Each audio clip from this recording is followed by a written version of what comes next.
म्हणजे भारत हिंदुस्थान होता आणि राहील.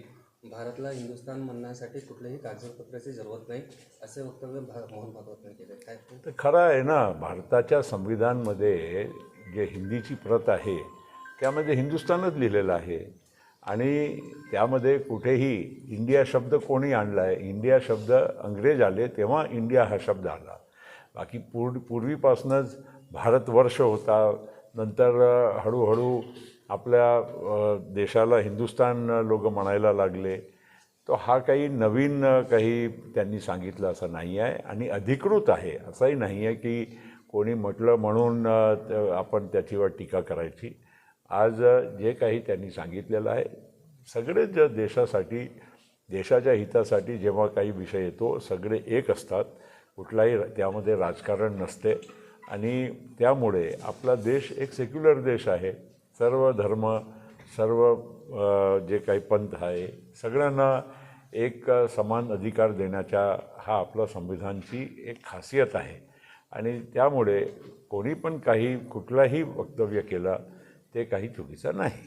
हनुमंत कसाच्या दुसऱ्या दिवशी महाराष्ट्राचे आपले लोकप्रिय मुख्यमंत्री देवेंद्र फडणवीस साहेब ते आज येणार आहे. सोबत चंद्रशेखरजी बावनकुळे आहे, आपले पालकमंत्री इंद्रनील नाईक आहे आणि गृहराज्यमंत्री आणि भंडाराचे पालकमंत्री पंकज भोयर आहे.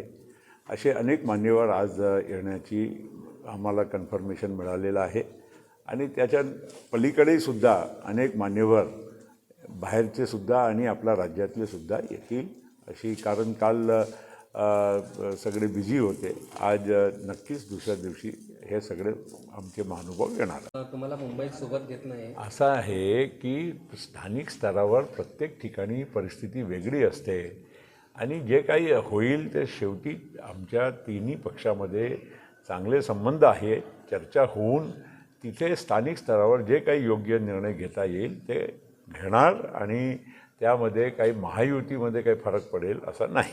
ठीक आहे.